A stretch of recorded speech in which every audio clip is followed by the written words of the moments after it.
Tenang ya, satu yang ketiga baru angkat tangan, jangan dari awal ya. Oke, silakan. Saya perkenankan waktunya hanya 1 menit. Silakan.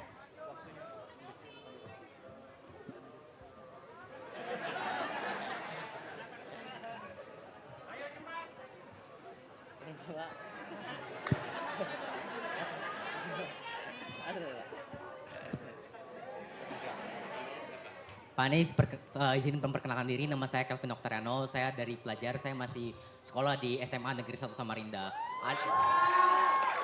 Terima kasih atas kesempatannya. Ada 2 pertanyaan penting yang saya ajukan kepada Pak Anies. Pertama, saya rasa ada gap antara pendidikan di luar Jawa, terutama di Kalimantan Timur dengan di Jawa. Saya sadar akan hal ini ketika saya mengikuti lomba-lomba di nasional, ketika saya melihat klasemen juara umum OSN, FLS 2N, selalu Kalimantan Timur ataupun daerah-daerah di luar Jawa itu berada di bawah. Saya merasa, saya sudah tanya ke teman-teman saya yang di luar, di Jakarta, di Banten, memang ada gap. Di sana udah ada pelatihan yang berjenjang, sedangkan di sini tidak ada.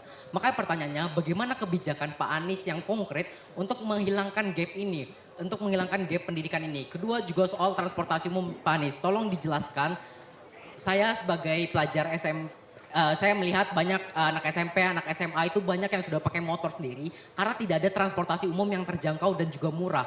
Transportasi umum di sini itu sangat mahal, Pak Anies. Saya dari rumah saya Sambutan ke tempat sekolah saya 16 km, itu harus membayar Gojek. Kalau Gojek itu 40.000. Sedangkan saya kemarin di Jakarta menempuh dari Rawabelong ke Sumur Batu itu cuma 3.500. Maka dari itu tolong Pak Anies dijelaskan, iya pakai transportasi umum, pakai Jakliko dan Transjakarta. Maka dari itu tolong dijelaskan agar kecelakaan bagi para pelajar di Samarinda juga berkurang. Siap, oke. Namanya sekali lagi siapa? Kelvin. Kelvin, terima kasih. Kelvin sudah merasakan Jaklingko di Jakarta ya? Sudah, sangat aman Pak. Ya, makasih. Gini, pertama tentang gap pendidikan. Ini problem nyata yang menurut kami bila itu tidak diselesaikan, maka ketimpangan ekonomi akan selalu terjadi. Kenapa? Karena banyak anak-anak dari berbagai daerah dikirim ke Jogja, ke Malang, ke Bandung untuk pendidikan. Betul tidak?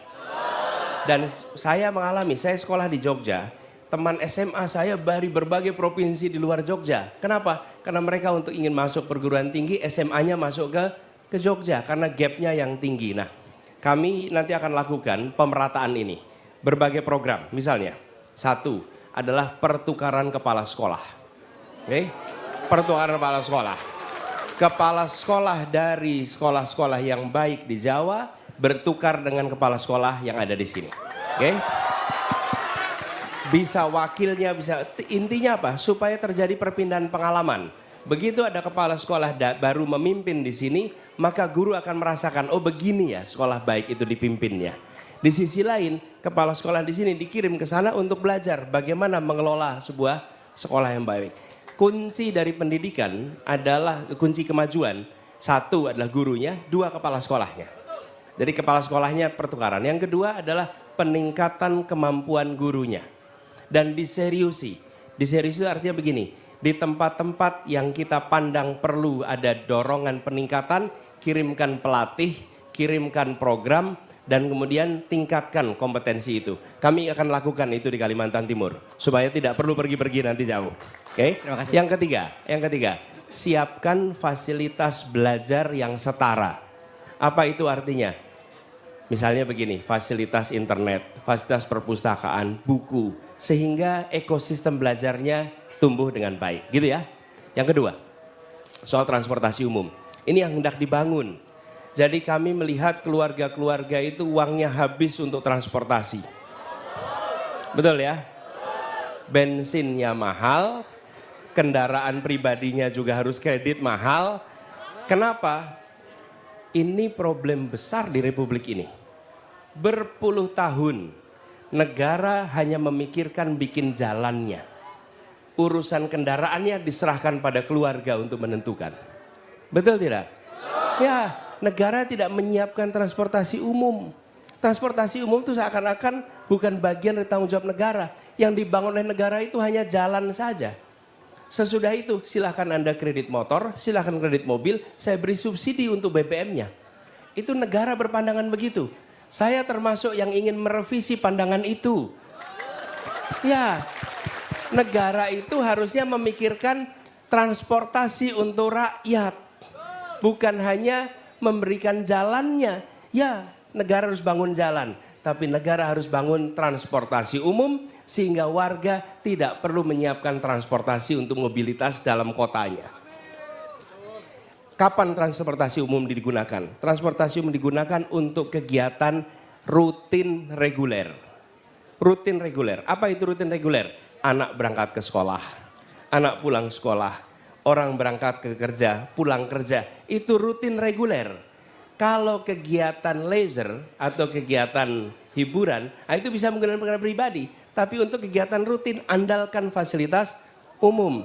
Jadi insya Allah itu yang akan dibangun di Samarinda ini supaya penduduk Samarinda satu ya berkurang pengeluaran untuk transportasi.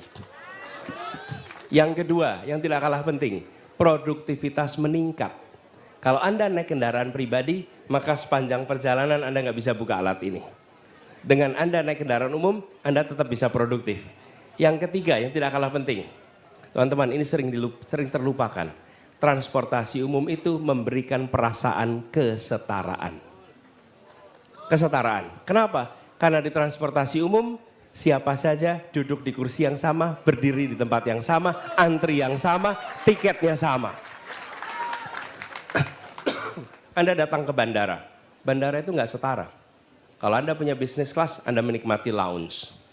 Kalau Anda tidak punya business class, Anda kelompok reguler. Betul tidak? Transportasi umum tidak ada bisnis, tidak ada ekonomi. Semuanya sama. Antrinya sama, tiketnya sama, duduknya sama, berdirinya sama, haltenya sama. Inilah instrumen pembangun kesetaraan yang mempersatukan. Karena itu kenapa kami bangun transportasi umum di Jakarta? Karena Jakarta itu berkelas-kelas. Berkelas-kelas, office boy dengan CEO nggak pernah satu kendaraan. Office boy naiknya apa, CEO naiknya apa, betul tidak? Betul. Begitu pakai transportasi umum, mereka ngantri yang sama, berdiri yang sama. Untuk pertama kalinya office boy dan CEO bisa duduk berdampingan. Itulah yang kenapa kita gagas transportasi umum. Transportasi umum bukan hanya untuk memindahkan badan dari satu tempat ke tempat lain. Transportasi umum untuk membuat perasaan persatuan yang ada di sebuah masyarakat. Gitu jawabnya. Ya, makasih. Luar biasa. Dengan Mas siapa tadi Mas? Mas Kelvin, tepuk tangan dulu untuk Mas Kelvin. Siap, boleh. Siap. Oke. Anda langsung pertanyaan berikutnya saya foto. Oke, kalau gitu kita akan berbalik ke belakang. Aduh, sabar teman-teman. Wal, turun dulu walai. Ingat ya, satu yang ketiga. Jangan dari awal dong, turun dulu wal. Satu.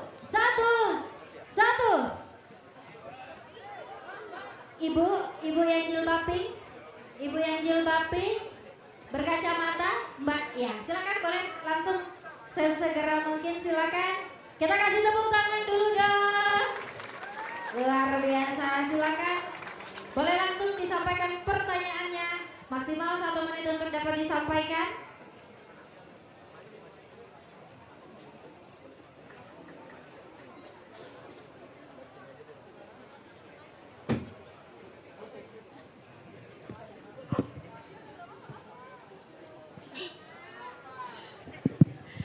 Bismillahirrahmanirrahim. Assalamualaikum warahmatullahi wabarakatuh. Masya Allah, tabarakallah, akhirnya berjumpa langsung dengan Presiden. Insya Allah Presiden 2024. Amin. Sebenarnya banyak sekali, kenal dulu ya Bapak ya. Saya Nia, biasa dipanggil kalau di Samarinda oleh Miss Nia. Karena saya mengajar bahasa Inggris. Miss Nia. Ya baik. Pertanyaan saya sebenarnya luar biasa banyak ya, ada sekitar 17 pertanyaan. Tapi karena waktunya sangat terbatas, maka saya akan sampaikan 2 poin penting dulu. Kalau pertambangan tadi sudah disampaikan oleh moderator Mbak Fiona, maka saya tidak akan tanya pertambangan dulu. Pertama, terkait lingkungan yang berhubungan dengan pertama tadi Bapak sampaikan, sebelumnya ketika tahun saya lupa tahun 2010 2011 saya lupa. Ketika itu saya di International Islamic University Malaysia sebagai moderator bersama Profesor Dr. Emil Salim. Discuss terkait tentang lingkungan dan pertambangan di sana. Lalu saya sempat berbisik-bisik dengan beliau dan bertanya, sangat disayangkan sekali untuk Samarinda, bahkan mungkin untuk Kalimantan Timur, pertambangan ini cukup besar, betul? Miss Nia, Iya. izin Miss Nia 1 Iya. menit ya, bukan 1 jam Miss Nia. Iya, baik.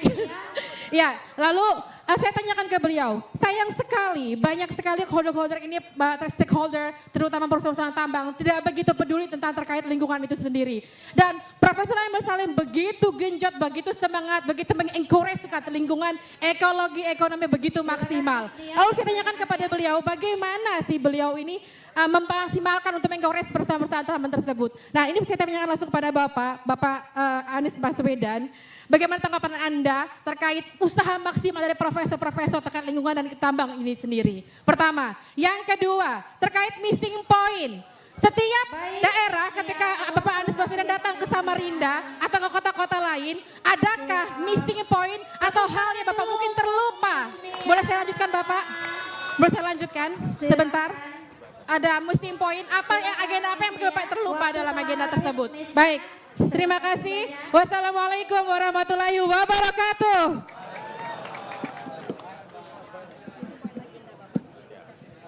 Yang kedua dulu, apa missing point? Justru kami bisa sampaikan di antara 3 pasangan calon presiden, semuanya harus menyusun visi dan misi, betul ya? Nah, pasangan nomor 1 adalah satu-satunya yang menyusun visi misinya menggunakan, kalau bisa dibilang 2 dimensi. Satu adalah dimensi sektor. Sektor itu artinya apa? Pendidikan, kesehatan, perindustrian, energi itu sektor. Nah, semua menyusun dengan sektor. Apa yang mau dikerjakan di tiap sektor. Nah, pasangan nomor 1, satu-satunya yang membuat dimensi kedua, yaitu dimensi wilayah. Apa yang dibutuhkan untuk Sumatera, apa yang dibutuhkan untuk Jawa, apa yang dibutuhkan untuk Sulawesi, apa yang dibutuhkan untuk Papua, apa yang dibutuhkan untuk Kalimantan. Yang itu berbeda-beda tiap tempat. Jadi kita jangan menganggap Indonesia itu sama. Indonesia itu memiliki variasi yang tinggi sekali. Dan disitulah ikhtiar kita untuk memasukkan, kalau istilahnya Miss Nia tadi adalah missing point. Hal yang terlewatkan. Karena ketika kita bicara se-Indonesia, maka kita sering melewatkan urusan-urusan yang urgent di tiap-tiap daerah. Nah, caranya dengan membuat 2 dimensi.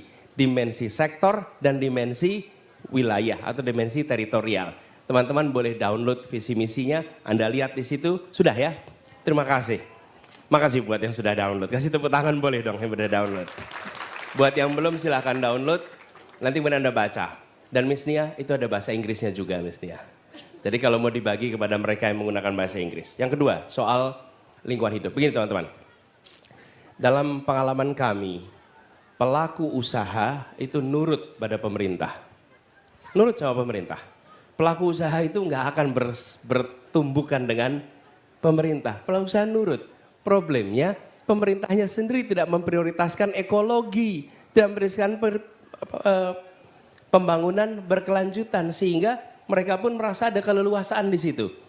Sudah saatnya negara tidak diatur oleh para pelaku usaha dan sebaliknya. Justru negara yang harus mengatur pelaku usaha. Saya mengalami mengelola Jakarta dan ketika saya proses kampanye hingga bertugas di Jakarta didukungnya oleh rakyat kebanyakan, bukan oleh para pemilik modal yang besar, bukan. Dan ketika saya bertugas, saya panggil mereka, kita menginginkan Jakarta yang A, B, C, D. Mari kita sama-sama. Dan mereka ikut.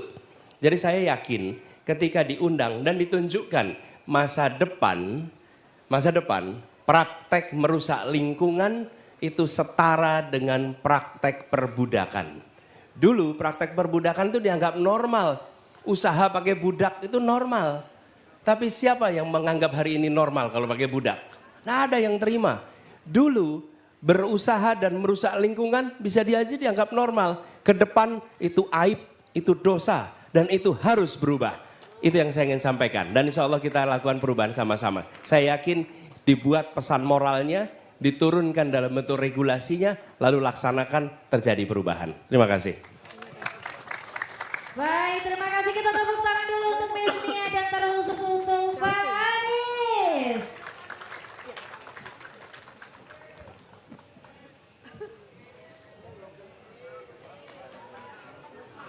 Waduh, siap.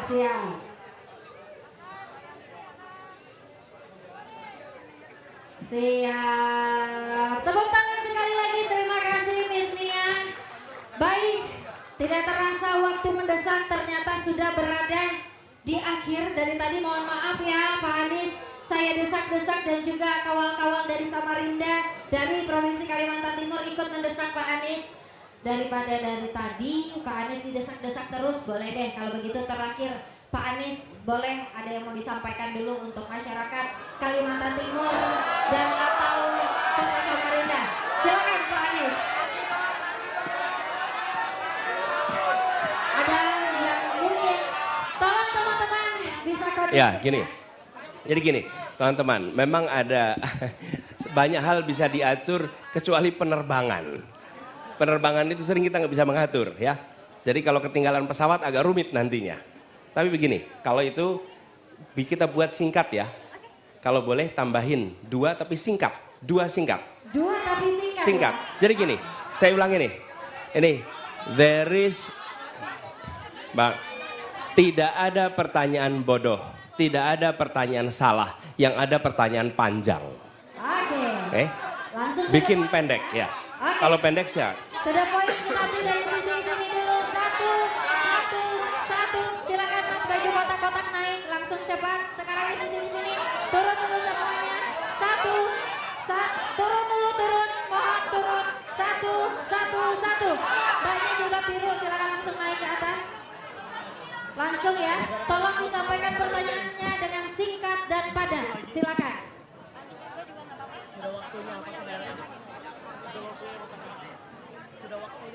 Terus.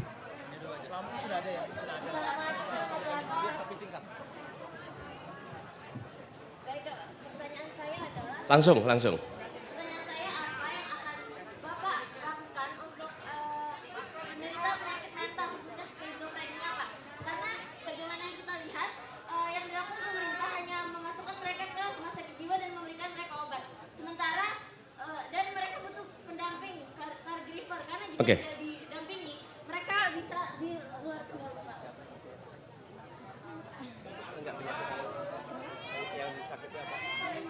Sakitnya apa? Skizofrenia Pak. Oh, skizofrenia. Oke, ya. Gini, teman-teman sekalian. Saya ingin menjawab ini, saya ingin jelaskan bagaimana kami mengambil keputusan. Satu, prinsip kesetaraan. 2, kepentingan umum. 3, data, informasi, ahli. Oke. Yang keempat, baru aturan. Jadi, kami akan berkonsultasi pada ahlinya dan memastikan ada pendekatan yang benar. Bila memang itu membutuhkan perlakuan khusus, fasilitas khusus, maka negara membuatkan regulasi untuk bisa dilakukan. Gitu jawabnya. Makasih.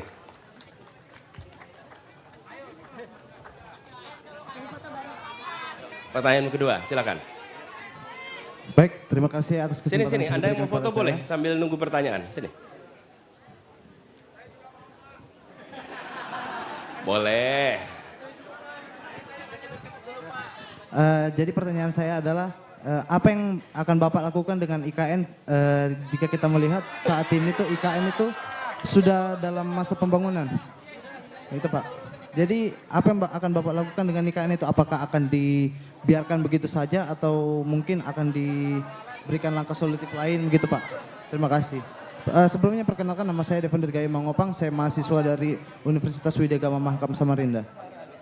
Devon. Iya, Pak Devor, ini pertanyaan bagus nih pertanyaannya.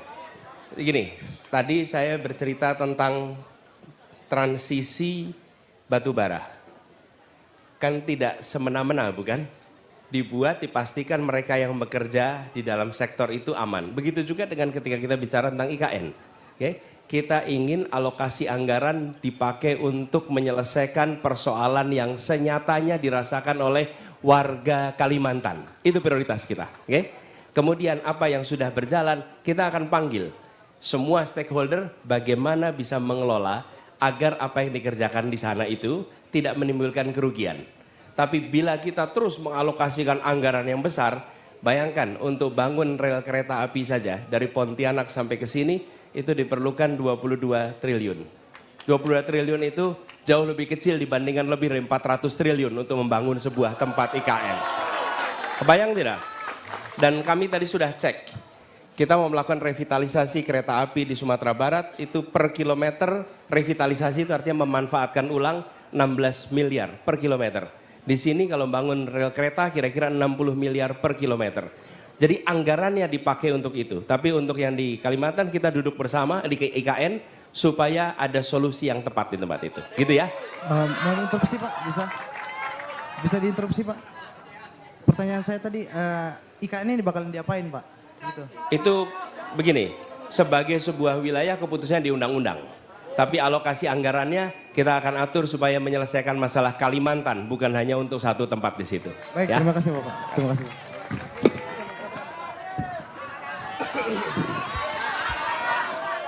Baik, terima kasih dengan Mas siapa tadi? Mas siapa tadi? Mas Devon, kita kasih tepuk tangan dulu untuk Mas Devon terkhusus Pak Anies.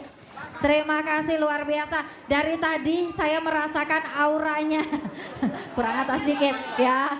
Saya merasakan auranya sudah didesak dari tadi. Bahkan sebelum Pak Anies pun datang, desakan itu sudah ada ya. Pak Anies kalau dari tadi Pak Anies sudah didesak Pak. Kali ini Pak, karena kita berbicara tentang jadwal penerbangan juga yang tidak dapat digeser ya. Pak Anies, kalau dari tadi Pak Anies sudah saya dan juga kawal-kawal dari Kalimantan Timur mendesak ya. Saat ini saya akan memberikan waktu untuk Pak Anies. Nanti Pak Anies silakan boleh menyampaikan barangkali pesan maupun ada sesuatu yang ingin disampaikan untuk kawan-kawan dari Provinsi Kalimantan Timur. Silakan. Silakan Pak Anies.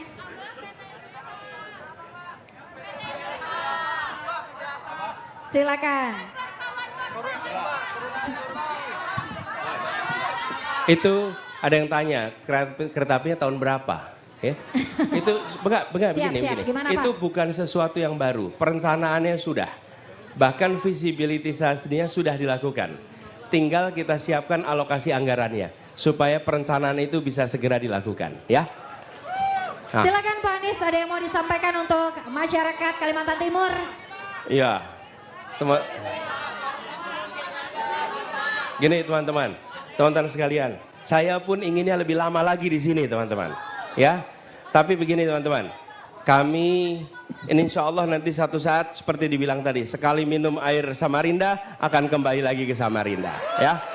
Nah, tapi dalam kesempatan ini saya ingin sampaikan kepada teman-teman semua bahwa ini sharing saja teman-teman. Kami menginginkan kualitas demokrasi di Indonesia lebih baik. Bulan depan rakyat Indonesia akan menentukan pilihan kepada siapa kewenangan itu diberikan. Dan ketika menentukan, kami memilih sebagai salah satu kontestan, kami memilih untuk menghadirkan dialog-dialog seperti ini. Ketika dialog, Anda bisa mendengarkan pandangan saya. Dan ketika saya menyampaikan, tidak mungkin Anda akan setuju 100%. Mungkin ada yang setuju 100%, ada yang setuju 80%, ada yang setuju 70%. Tapi minimal Anda tahu di mana setujunya, di mana tidak setujunya. Dan saya melihat demokrasi modern harus rakyat mengetahui apa yang menjadi jalan pikiran pemimpinnya. Apa yang menjadi cara dia mengambil keputusan. Apa gagasan yang ada pada dia. Karena Indonesia sedang memilih orang untuk membuat keputusan, bukan memilih orang untuk fotonya dipasang di ruang-ruang kelas. Kalau Anda memilih orang hanya untuk dipasang fotonya di ruang kelas, maka cukup menilai dari bannernya saja. Oke, tapi karena Anda memilih orang untuk mengambil keputusan, maka Anda harus tahu apa jalan pikirannya. Dan yang tidak kalah penting, orangnya tidak takut untuk dialog, tidak takut untuk tukar pikiran. Dan bila menghadapi pandangan yang berbeda, maka lakukan tukar pikiran. Tukar pikiran itu kan untuk pandangan yang berbeda, bukan? Dan itu normalnya masyarakat ya ada tukar pikiran. Karena itu saya menawarkan ini sebagai bagian dari meningkatkan mutu demokrasi kita. Dan saya ingin sampaikan terima kasih. Yang hadir di sini adalah orang-orang yang mau meningkatkan mutu demokrasi di Indonesia. Teman-teman semua punya pilihan menonton saja di rumah atau hadir langsung. Dan Anda memilih hadir langsung. Anda bagian dari meningkatkan demokrasi itu. Lalu berikutnya teman-teman bulan depan Anda akan menentukan pilihannya. Saya selalu mengatakan saya tidak minta Anda untuk milih saya. Tidak. Saya hanya meminta Anda untuk menjadi pemilih yang rasional. Rasional itu artinya membandingkan. Rasio itu perbandingkan. Orang yang memilih dengan menggunakan perbandingan, dia adalah pemilih yang rasional. Bandingkan apa? Bandingkan rekam gagasannya, rekam jejaknya, rekam karyanya, rekam prestasinya. Dari situ tentukan pilihannya di 14 Februari yang akan datang. Anak muda tidak perlu diajari milih siapa, karena anak muda sudah tahu mereka harus memilih siapa. Tunjukkan itu, silahkan ambil pilihan. Dan pemilu pilpres bukan tentang masa lalu. Pilpres pemilu adalah tentang masa depan. Tentang masa depan. Konsekuensinya adalah keputusan masa depan yang akan dibuat oleh siapapun yang diberikan amanat. Karena itu saya mengajak kepada semua di sini, jangan sia-siakan hak pilih Anda. Bila pilpres diikuti hanya oleh 60% orang, maka yang 40% itu tidak ikut menentukan. Yang 60% lah yang menentukan. Dan insya Allah yang ada di tempat ini akan menjadi orang-orang yang menentukan pilihannya di 14 Februari yang akan datang. Saya ingin sampaikan terima kasih teman-teman. Hari ini kita berjumpa, mungkin waktunya tidak panjang. Ya, tapi insya Allah kenangannya panjang di kita semua. Dan saya ingin mengharapkan kepada semuanya, insya Allah apa yang tadi disampaikan, bila amanat itu diberikan, maka apa yang tadi dikatakan insya Allah akan dilaksanakan. Laksanakan. Kami selalu berhati-hati di dalam menyampaikan rencana. Kenapa? Karena rakyat sudah capek dengan janji yang tidak dilaksanakan. Dan itu adalah beban moral tersendiri bagi saya. Saya ingat maju pilkada di Jakarta. Datang ke kampung-kampung berkampanye, bersilaturahmi dengan warga. Apa kata warga di sana? Pak Anies, kami tidak minta macam-macam. Kami cuma minta satu saja. Bapak akan di sini 5 tahun atau Bapak tengah jalan akan pergi. Ya, kenapa? Karena mereka pernah punya harapan. Pernah punya harapan, lalu di tengah jalan pindah. Nah yang berikutnya repot ngadepinnya. Karena dia berhadapan dengan masyarakat yang bilang, sebentar Pak, dulu ada yang begini nih Pak nih. Lalu pergi. Jadi saya mengatakan kami hati-hati di situ. Yang terakhir nih teman-teman. Ini bulan Januari, tanggalnya 11. Akhir tahun kemarin, saya diajak refleksi akhir, bukan diajak, ada yang bertanya, Pak apa refleksi akhir tahunnya? Lalu ini yang saya sampaikan.